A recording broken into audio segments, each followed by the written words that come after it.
My name is Nora Ellen Bassett. I am 36 years old, and I found out I had been written out of my own grandmother's house the same afternoon they lowered her into the ground. Not from a lawyer, not from a letter, from a lock. A brand new deadbolt on the front door of the house I had spent every summer of my childhood in, the house on Clover Hill Road in Millhaven, Tennessee, the house that smelled like cedar and black-eyed Susans and the particular brand of hand lotion my grandmother kept in a blue ceramic dish on the kitchen windowsill. A lock I did not have a key to. A lock that had been installed based on the shine of the brass plate around it within the last 2 weeks. I stood on that porch for a moment, my hand still raised from where I had been about to knock, which is a strange thing to realize that you have started knocking on a door like a guest at a house you helped sand the back porch of when you were 11 years old. And then I put my hand in my coat pocket and I walked back to my car and I sat in it for 4 minutes and 22 seconds, because I was counting, and then I drove the 6 blocks to the Days Inn on Route 9 and I checked myself in for the night.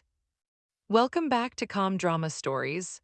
This is where we share real-life inspired tales of family conflict, betrayal, and the quiet strength it takes to stand your ground. If these stories speak to you, drop a comment and be sure to subscribe. I want to tell you something about my grandmother before I tell you anything else, because if you don't understand her first, none of the rest of this is going to make sense the way it needs to. Her name was Alina Ruth Bassett, and she was 79 years old when she died, and she had been a bookkeeper for the same family-owned lumber company in Millhaven for 31 years before she retired, and she kept her own ledgers by hand in a style of notation that the accountant who reviewed her estate later told me was so precise and so consistent that he had genuinely never seen anything like it in 30 years of practice. She had a vegetable garden in the back that she tended with the same focus she gave everything, methodical and unhurried, and she grew tomatoes that other people in town talked about the way people talk about things they will never have again. She had been widowed when my father was 22, which means I never knew my grandfather except from photographs, and she had lived in that house on Clover Hill Road alone for 14 years by the time I was born, which means she had arranged her life entirely around her own preferences, which were quiet and orderly and deeply considered. She loved me, and I knew it in the specific way that you know something when a person shows it to you through their behavior and not through their words. She taught me to keep records. She taught me to read a lease. She taught me that a handshake is only as good as the character of the hand attached to it, and that character is a thing you observe over time and not a thing you are told about. She kept a small key on a plain ring hanging from a hook inside her kitchen cabinet, the cabinet above the refrigerator where she kept her extra light bulbs and a bottle of aspirin and a box of those green tea bags she drank in the evening. And I had known that key was there since I was 8 years old because she showed it to me when she put it there. And she said, "Nora, this is a key you should know about." I am holding that key right now as I tell you this. It is a small brass key, slightly tarnished on one side, with a round head and a serial number stamped into the bow that I looked up 8 months ago and identified as a safe deposit box key from the First Community Bank of Millhaven, which is the bank my grandmother used her entire adult life. My parents did not know she showed me where that key was. My parents did not know about a lot of things, which is something I understood about my grandmother long before I understood why. Let me tell you about my parents. My father, Robert Bassett, is 61 years old and works in commercial insurance in Knoxville, Tennessee, and he has had a particular relationship with money his entire adult life, which is that he believes he is owed more of it than he has. I say that without malice. I say it the way I would describe the weather in a city I used to live in. It is just a condition of the environment.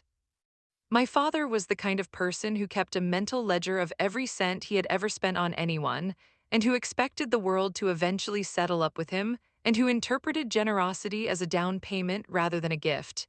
He was not cruel in the way that makes noise. He was cruel in the way that makes silence. My mother, Patricia Bassett, was 60 years old and had worked as a dental hygienist until she retired at 54, and she organized her personality around managing other people's impressions of her, which meant she was very good at appearing gracious and very practiced at doing things that were not gracious in ways that could not be easily pointed to. She had a gift for plausible deniability. She could look you in the eye while doing something that would devastate you and explain afterward why she had actually done it for your benefit. I am an only child.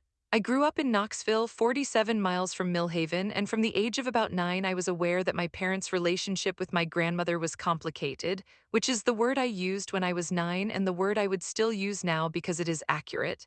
My father wanted her money, not openly, not in the way that could be confronted.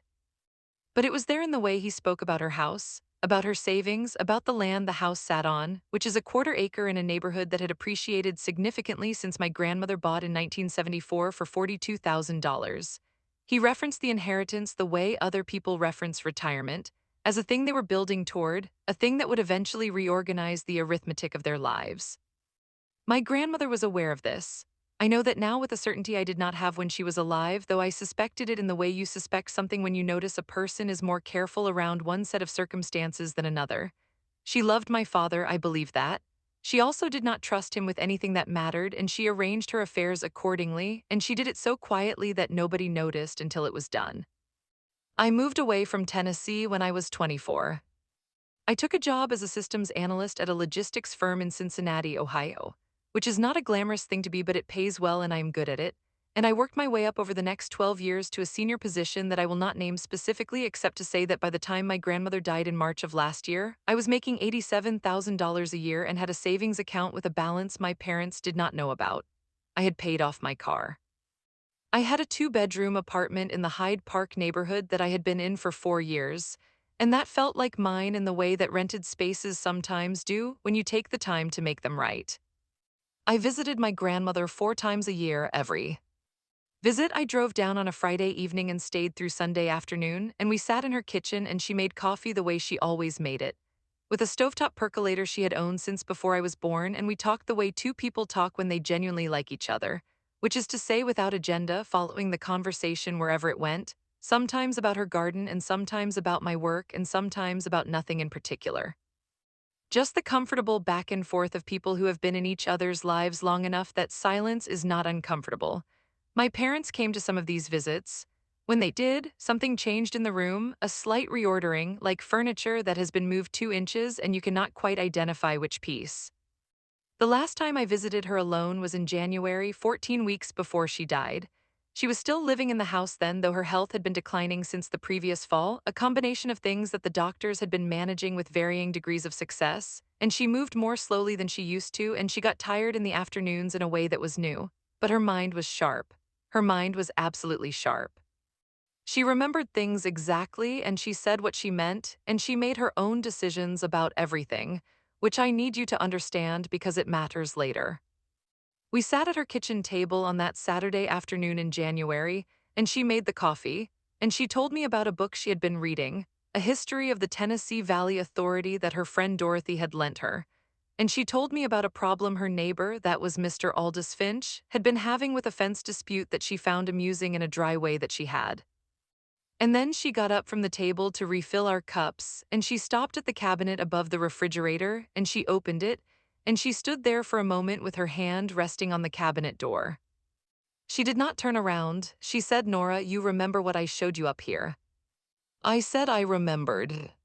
She closed the cabinet and brought the cups back to the table and sat down, and she picked up her coffee and looked at the window over the sink, the one that faced the back garden, and she said, "The key is still there." And then she said, "When the time comes, Mr. Finch will know what to tell you." I did not ask her what she meant. I had a feeling I knew what she meant, or enough of what she meant, and I understood from the way she said it that it was not a conversation she wanted to have in full. And so I filed it in the part of my mind where I keep things that are important and not yet ready. And we finished our coffee, and I stayed through Sunday, and I drove home to Cincinnati on Sunday afternoon in the cold gray January light. She died on March 14th, a Thursday. My father called me at 7 in the morning and said the words in the flat tone he used when he was managing his own response to something, which I had learned over 36 years meant he was feeling more than he was showing, and I got in my car and I drove to Millhaven, and I arrived at the house on Clover Hill Road at just after noon to find my parents already there and already inside and already, I now understand, already counting. The funeral was on Saturday, March 16th, at the First Baptist Church of Millhaven, where my grandmother had attended services for 50 years, and where she had been in the choir for 20 of them, and where she knew approximately half the congregation by name and the other half by the names of their parents. There were more people at that funeral than I expected. There were people from the lumber company where she had worked, now retired themselves, some of them very old, who had driven 40 minutes to be there. There were neighbors and members of the garden club she had joined in 2009, and the woman who had run the library's Tuesday book discussion for 11 years, and people from the neighborhood who I recognized from childhood visits, their faces older and softer than I remembered.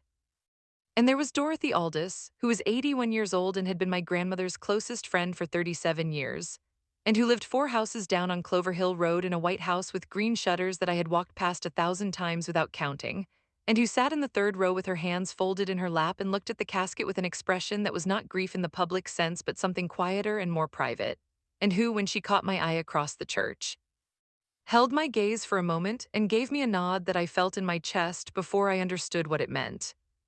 The reception was at my parents' hotel, which was the Hampton Inn on the north side of Millhaven, because my parents were staying there rather than at the house, which, my mother explained, was because it was just too hard emotionally to be in the house right now, and she said it in the tone she used when she was establishing a narrative she intended to maintain.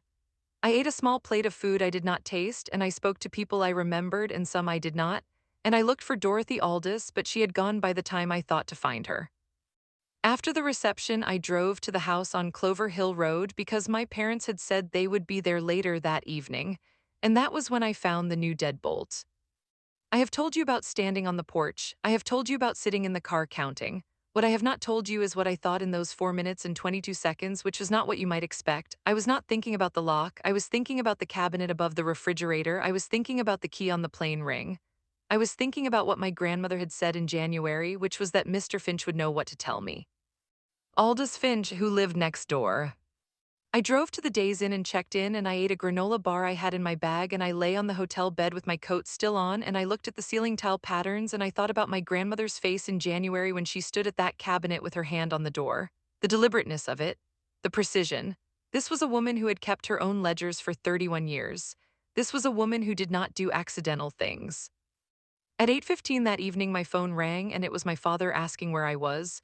And I said I was at the Days Inn, and there was a pause that had something in it I could not immediately identify, and he said, "You should have called us, we would have given you a key." And I said, "Of course," and I said I was tired from the drive and I was going to get some sleep. And I ended the call and lay back on the bed and stared at the ceiling again. That pause had something in it. I turned it over in my mind the way you turn a strange coin over looking for the mint mark, not surprised that I had found the lock because he had known about the lock. It was something adjacent to relief. He was relieved that I had gone to the hotel instead of pressing the issue at the door. He was relieved that I had not called Dorothy or knocked on Mr. Finch's door. He was relieved that I was 37 miles from the house, which meant I was 37 miles from whatever was inside it that he did not want me to see. I set my phone down on the nightstand and I closed my eyes and I thought, he doesn't know about the cabinet above the refrigerator. I slept better than I had any right to. In the morning, I drove to a diner called Millie's on Maple Street that had been there since before I was born, and I ordered eggs and toast and coffee, and I sat in the corner booth by the window and I watched Millhaven wake up. The trucks and the dog walkers and the woman in the bright yellow coat who I had seen in the neighborhood before but whose name I didn't know, and I thought about what I was going to do with the next few days.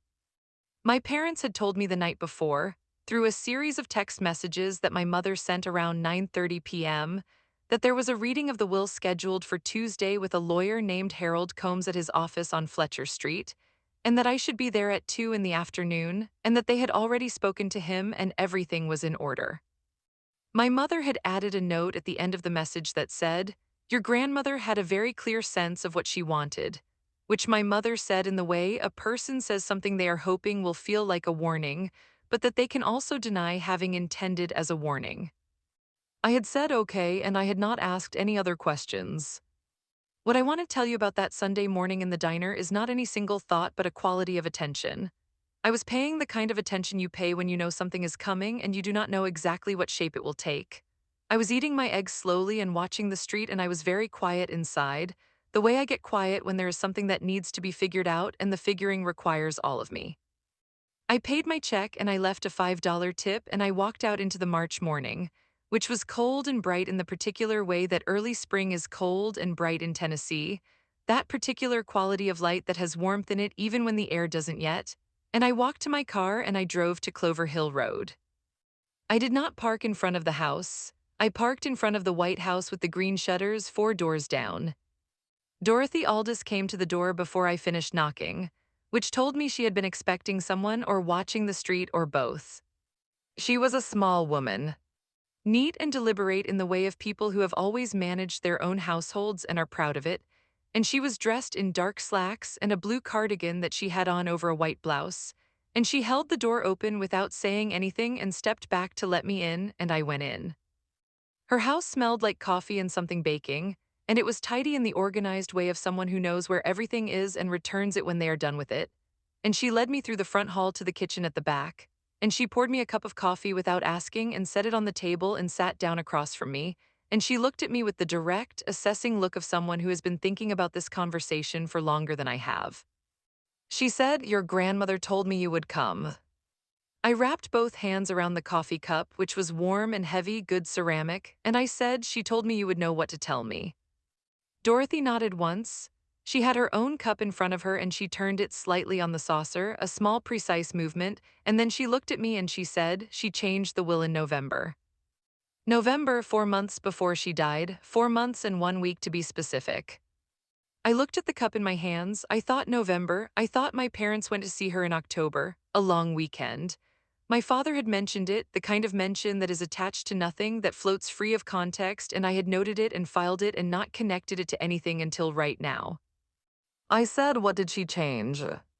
Dorothy said, "She left the house and everything in it to you, the bank accounts as well. There is a safe deposit box at First Community Bank. She told me you know about the key." I did not say anything. Something settled in my chest that I would not have been able to name precisely. It was not triumph. It was heavier than that and quieter, like a foundation settling. Dorothy was watching me. She said she also left something for the Historical Society and something for the Garden Club, which she handled separately and which is already done. And she wrote a letter. I said, "What kind of letter?" Dorothy stood up and went to the counter and opened the drawer next to the stove, the second drawer, and she reached in and she took out an envelope and she brought it back to the table and set it in front of me.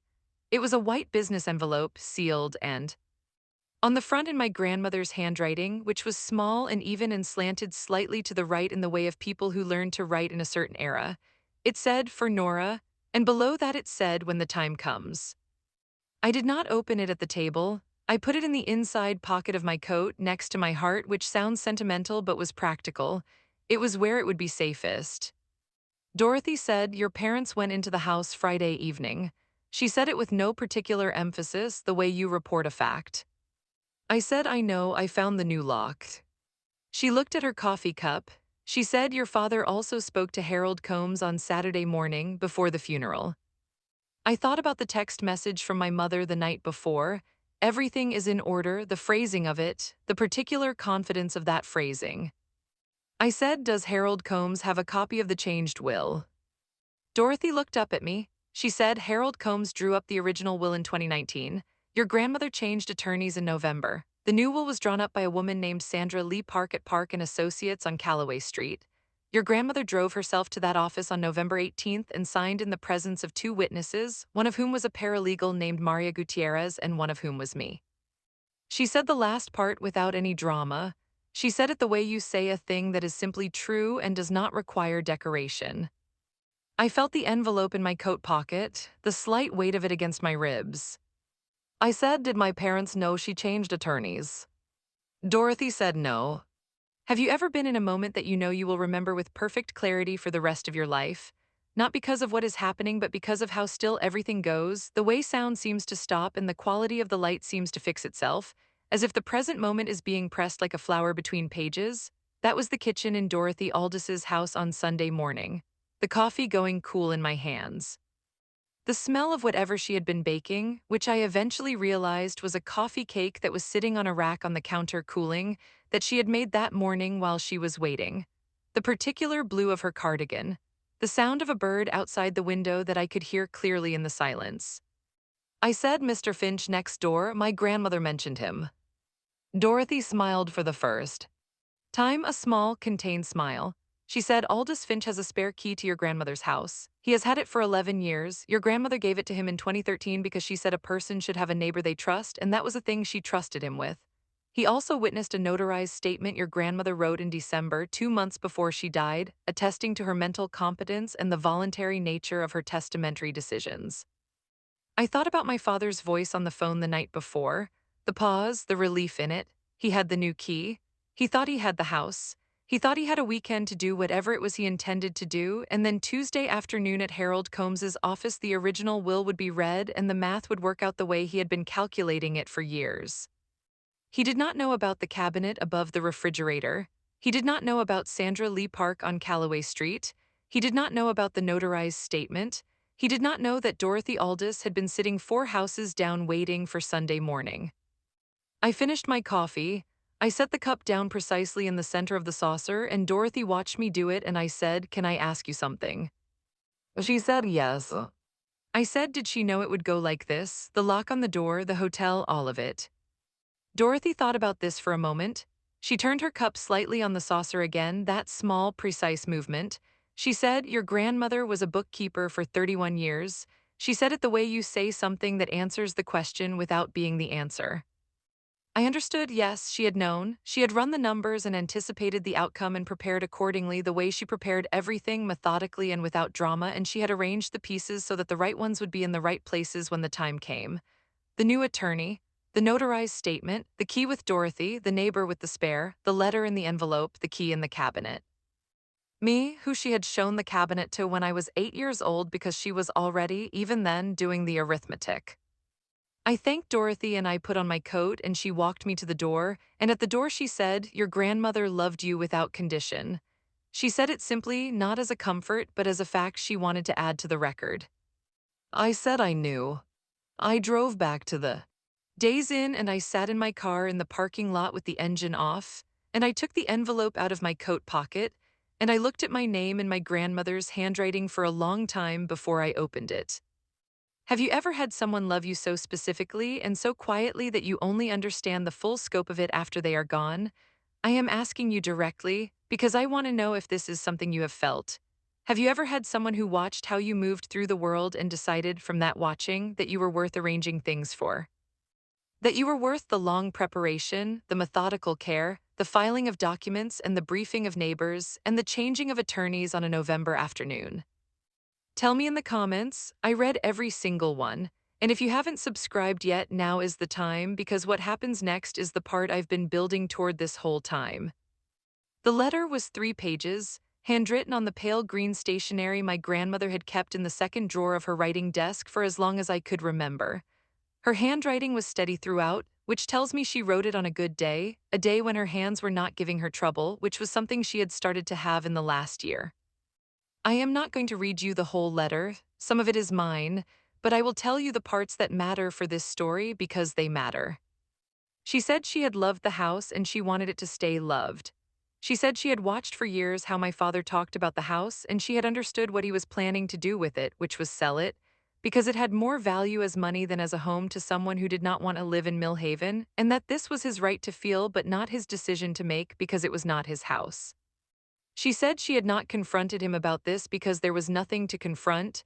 A person's intentions are not a crime, but that she had taken steps to ensure that her intentions, not his, would govern what happened to the house after she was gone.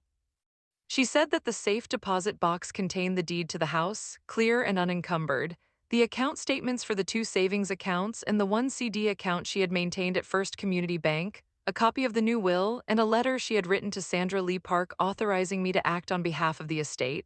She said the combined value of the accounts as of the previous October was $112,000, which was a number she stated in the same plain way she stated all numbers, without ceremony.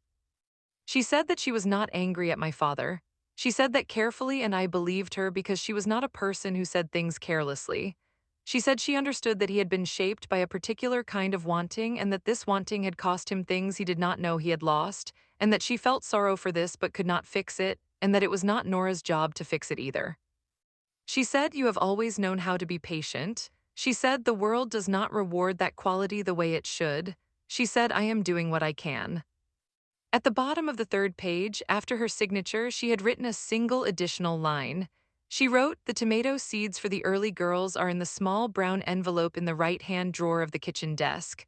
I would like someone to plant them. I sat in the parking lot of the Days Inn for a long time after I finished reading. The late March light was doing that thing it does in Tennessee where it comes at a low angle and turns the ordinary world briefly luminous, and I watched a minivan pull in and park 3 spots down, and a family got out, a man and a woman and 2 young children, and the children ran toward the hotel entrance, and the parents followed at the unhurried pace of people who know where they are going. I watched them until they went inside. Then I folded the letter and put it back in the envelope and put it back in my coat pocket. I called Sandra Lee Park's office on Monday morning at 8:53 a.m. I did not have the number, but she had an office on Callaway Street and her firm was listed, and I found it in 3 minutes. Her assistant answered and I gave my name and said I was Alina Bassett's granddaughter and that my grandmother had passed, and I was transferred immediately, which told me that Sandra Lee Park had been expecting this call or something like it. She was direct and calm in the way of people who handle difficult family situations for a living, which is to say she was professional without being distant and efficient without being cold. She told me she had the new will and all supporting documents. She told me she had already been contacted by Harold Combs, who had called her office that morning, which meant my father had already spoken to Combs, who had already begun the process of discovering that the document he held was not the current will. She told me this without any particular editorializing, just the facts laid out in order. She said I would suggest we meet before the Tuesday appointment at Combs's office. I said I agreed. She said, "Can you be here at 10 on Tuesday morning?" I said yes. I did not call my parents. I did not text. I went to Millie's Diner again and I had the same breakfast, eggs and toast and coffee, and I sat in the corner booth and I made a list on a piece of paper of everything I needed to do and the order in which I needed to do it, which is a habit I got from my grandmother and which I find clarifying in the way that writing things down is always clarifying. It takes the shapeless weight of a situation and gives it edges. Monday afternoon around 3, my mother called. I let it go to voicemail. She said, "Nora, I know this has been a lot, and I know the situation with the key was probably confusing, but your father and I have been managing a lot of paperwork, and we wanted to make sure the house was secure. We'll explain everything Tuesday at Harold's. We'll make sure you understand what Alina wanted." She said my grandmother's name in that tone she used for things she was appropriating, that particular warmth that was not actually warm. I listened to it twice, and then I saved it. That evening I drove to Clover Hill Road and I knocked on the door of the house next to my grandmother's. Aldous Finch was a man of about 73, heavy-set, with the kind of hands that have done physical work for most of their life and a face that was weathered and good-humored and precise at the same time. He opened the door and looked at me and he said, "You must be Nora." He said it the way someone says a name they have been given in context, not like he was guessing. I said yes, he nodded and stepped back and let me in. His house was different from Dorothy's, but related in the way that houses are related when the people who live in them share a quality of life. Orderly, genuinely inhabited, a house that had been cared for by someone who respected the space. He had a workshop at the back, you could see the door from the hallway, and through the window in the door I could see tools arranged on pegboards and a workbench with something partially built on it that I couldn't identify. I made tea. Not coffee, and he brought it to the front room, and we sat in chairs across from each other, and he told me, in the same plain and unhurried way that Dorothy had talked, what he knew. He had the spare key, as Dorothy had said.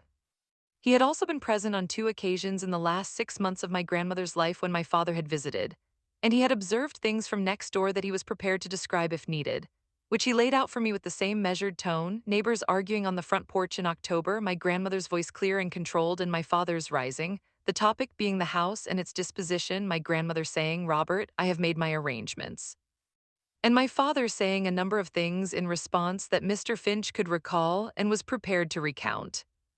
He said he had also observed my parents entering the house on Friday, the evening after the funeral, and he said he had seen them carrying a cardboard box out of the house and putting it in the trunk of my father's rental car, and he said he did not know what was in the box, but he had taken a photograph on his phone because he had had a feeling. He showed me the photograph. It was timestamped 7:42 p.m. on Friday, March 15th. My father in his dark funeral clothes, carrying a medium-sized cardboard box through the front door of my grandmother's house, my mother visible in the doorway behind him.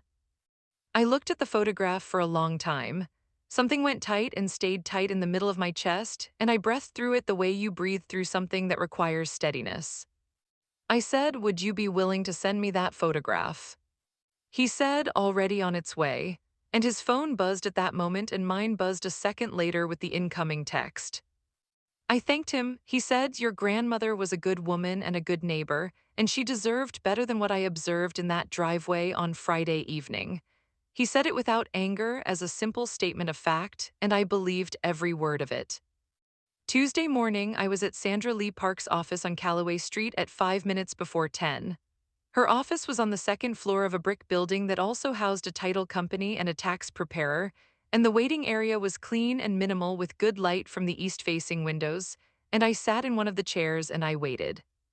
Sandra Lee Park was 44 years old with reading glasses pushed up on her head and a quality of organized calm that I recognized from my own best days at work, the kind of calm that is not the absence of pressure but the presence of preparation. She shook my hand and she brought me into her office and she closed the door and she laid the documents on the desk between us with the efficiency of someone who has arranged them in advance. The will was 9 pages. She walked me through it with precision and patience, and at the end she asked if I had questions, and I had two, both of which she answered.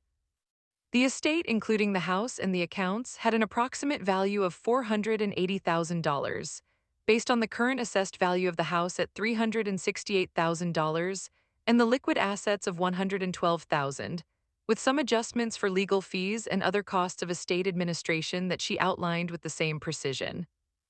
I thought about my grandmother keeping her ledgers for 31 years, building this quietly and patiently in the particular way she did everything. At 2 o'clock, we went to Harold Combs's office on Fletcher Street.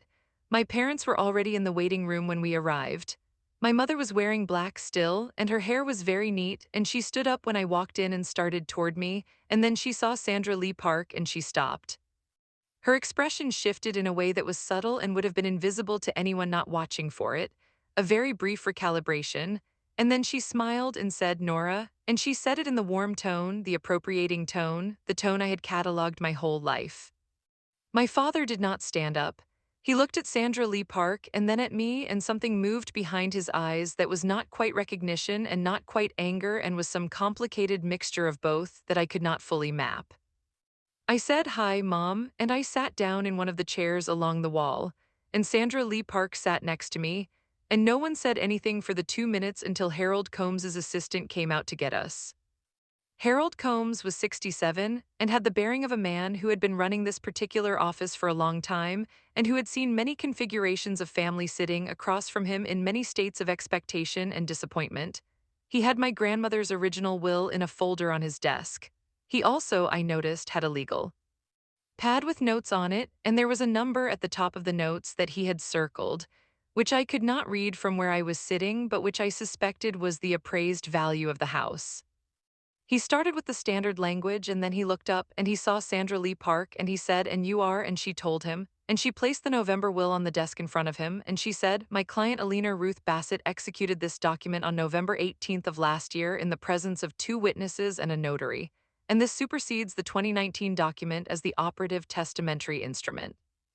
Harold Combs looked at the document. He looked at it for a long time. He picked it up and he read the first page and then he read the signature page and he set it back down on his desk with a care that I recognized as the care of a person processing information that changes the shape of a situation they thought they understood. My father said, "What is this?" He said it quietly, not raising his voice. The voice he used when he was working to stay controlled, the voice that came before the louder voice, and I knew both of those voices the way I knew the sound of the house settling at night when I was a child. Sandra Lee Park said, "This is your mother's final will and testament, executed less than 4 months before her death, which supersedes the previous document by operation of law." My mother put her hand on the arm of her chair, not gripping it, just resting there, but with a precision that told me she was steadying herself. She looked at me. I looked back at her without changing my expression. My father said, "I was never told about this." Sandra Lee Park said, "Your mother was under no legal obligation to inform you of changes to her estate planning, and the document is valid and duly witnessed and notarized." My father said, "This is not what she wanted." I thought the thought I had in full and did not say it. I thought, "You have never known what she wanted. You knew what you wanted and you called them the same thing for 30 years and it worked every time except the one time that mattered." I kept that thought entirely behind my face. My face did nothing. Harold Combs cleared his throat. He was a professional and he was going to behave professionally regardless of what was happening in the room, and he said, "I'll need to review this document in full and we may need to reschedule." And Sandra Lee Park said, "Of course," and she was already standing and I stood with her. My mother said, Nora. She said it in a different tone than before, not the warm, appropriating tone, something more direct than that, something under more pressure. She said, we need to talk about this. She said, your grandmother was not herself in the last months. I looked at her. I thought of the letter in my coat pocket, the steady handwriting, the tomato seeds in the small brown envelope. I thought of Sandra Lee Park saying the words mental competence and notarized statement. I thought of Dorothy Aldous sitting in the third row at the funeral with her hands folded, waiting. I said, I have everything I need, and I picked up my bag and I followed Sandra Lee Park out of the office. In the hallway outside, Sandra Lee Park looked at me and she said, that went as expected. She said it the way you say something that is genuinely what you expected and not a euphemism for something harder. I said yes. She said, I'll be in touch this week to begin the estate administration process. She handed me a card even though I already had one. It was a thing to do with her hands, a small professional gesture. I took it. The next morning, I went to First Community Bank on Broad Street with the key from my grandmother's cabinet, and with my identification, and with the notarized letter from Sandra Lee Park authorizing my access to the estate's assets. The bank manager was a woman named Connie Jarvis, who was probably 55 and who handled the whole thing with a quiet efficiency that I appreciated. And she walked me to the vault room at the back of the bank, and she used her key and mine together to open box number 417. Inside was a small stack of documents, folded and organized in the way my grandmother organized everything. The deed, the account statements, a copy of the will, the authorization letter, and beneath these, in the very bottom of the box, 2 additional envelopes. One was labeled for Sandra Lee Park, and I put it aside to give to her. The other was labeled for the record. I opened it standing at the small table in the vault room, with the overhead light making everything very clear and very bright. Inside was a single sheet of paper on which my grandmother had written in her small, even handwriting a list. It was a list of dates and transactions going back to 2016, 9 transactions in total, each with a date and a dollar amount and a notation. The notations were brief but specific. October 2016, Robert asked me to add him to the account. I declined. March 2018, Robert asked me to sign a document he described as a healthcare directive. I reviewed it with Harold Combs and identified 3 provisions I did not agree to. I did not sign. January 2020, Patricia asked me about the house's assessed value. I told her I did not know. The last entry was October of last year, the month before she changed her will. It said, Robert and Patricia visited for 4 days. Robert asked me 3 separate times about the house and whether I had made arrangements. I told him each time that I had made my arrangements. I do not think he believed me. I stood at that table for a long time. The vault room was quiet in the particular way of rooms built for silence, a solid material quiet, the quiet of thick walls and thick doors, and I held the list and I read it 3 times. My grandmother had kept a record. Of course she had. She was a bookkeeper. She kept records of everything. The thought arrived in my chest as something that was not quite grief and not quite love, and was some combination of both things pressed together until they became a third thing that I don't have a precise word for. I put the documents back in their order and I put the envelopes with them, and I signed the form that Connie Jarvis gave me, and I left the bank into the March afternoon, which had turned cold again after the brief warmth of earlier in the week. And I stood on the sidewalk on Broad Street in Millhaven for a moment before I went to my car. The estate administration took 4 months. Sandra Lee Park was exactly as competent as she appeared, and the process moved with a steadiness that I found grounding, a series of steps each leading to the next, each one documented and clear. My parents retained an attorney, a man from Knoxville named Garrett Phelps, who sent 2 letters in April challenging the validity of the November will on the grounds of undue influence and diminished capacity. Sandra Lee Park responded to both letters with the notarized statement and the witness documentation and the medical records she had already obtained from my grandmother's physician, which confirmed that my grandmother had been evaluated for cognitive function in October of last year and had tested normally. Garrett Phelps sent one more letter in May and then went quiet. The box my father had carried out of the house on Friday evening after the funeral contained, as best as could be determined, some pieces of jewelry, a silver picture frame, a set of crystal candle holders that had been my great-grandmother's, and approximately $400 in cash that my grandmother kept in an envelope in her bedside drawer. My father returned these items in June, in a box delivered by a courier with no note. I did not press the issue of the cash. It was not worth what pressing it would cost. In July, I took 2 weeks off from my job in Cincinnati and I drove back to Millhaven and I stayed in my grandmother's house for the first time. The house had been empty for 4 months, and it had that quality that empty houses have, a held stillness as if it was waiting. I opened the windows and I aired it out, and I spent the first day just moving through the rooms slowly, relearning the specific quality of the light in each room at different times of day, the way the afternoon light hit the back bedroom wall, the sound the screen door made when it closed, the feel of the kitchen floor under my feet in the morning when I came down to make coffee. I made the coffee in her percolator. I found it exactly where it had always been. On the third day, I opened the small brown envelope from the right-hand drawer of the kitchen desk. The seeds were inside, small and pale and dried, early girl tomato seeds in a paper envelope with my grandmother's handwriting on the outside of it. I went to the hardware store on Main Street and I bought a tray of seed starting mix and 6 small pots, and I came back and I planted them at the kitchen table in the afternoon light, and I put the pots on the sill above the kitchen sink where the light was best. They germinated 5 days later, small, precise, certain. Dorothy Aldous came for coffee that week, and we sat at the table where I had read the letter in March. And she brought the coffee cake she had been making when I arrived that Sunday morning, the one that had been cooling on the rack, the one she had made for exactly this occasion. We ate it and we talked, and she told me things about my grandmother that I had not known, things from the years before I was born and the years when I was too young to know them, and I listened with the same quality of attention I had been practicing all week, the quiet attentiveness of a person learning the full dimensions of something she had only known in part. At some point in the afternoon, Dorothy said she used to talk about you, not in a general way. Specifically, she would say, Nora noticed this or Nora said that. She said it with a particular quality. Dorothy paused and turned her cup in that precise way she had. She said she was proud of you. The way you turned out, she thought you were going to be all right. I looked at the window over the sink, the one that faced the back garden, the same window my grandmother had looked at in January when she told me the key was still there. The seed pots were on the sill, the small green shoots just becoming visible. Something in my throat did a thing I was not going to describe, and then it passed. I said, I think she made sure of it. Dorothy nodded. She picked up her coffee cup. She said, yes, that sounds like a leaner. I stayed for the 2 weeks and then I drove back to Cincinnati and I went back to work, and I have been back to Millhaven 6 times since then. I am not going to sell the house.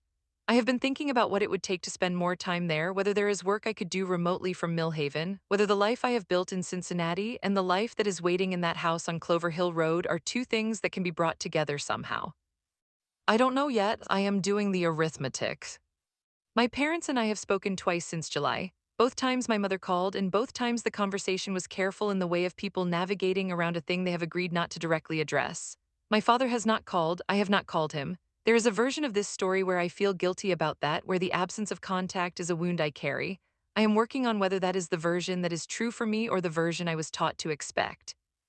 I think about my grandmother a lot. I think about the precision of her, the 31 years of ledgers, the planning that went back further than I know. I think about November 18th when she drove herself to Callaway Street and sat across from Sandra Lee Park and said what she meant with the same clarity she brought to everything. I think about what it takes to know what you want clearly enough to arrange for it, to do the work of ensuring it, and to trust the right people with the pieces. The key is in my coat pocket right now, not the spare that Mr.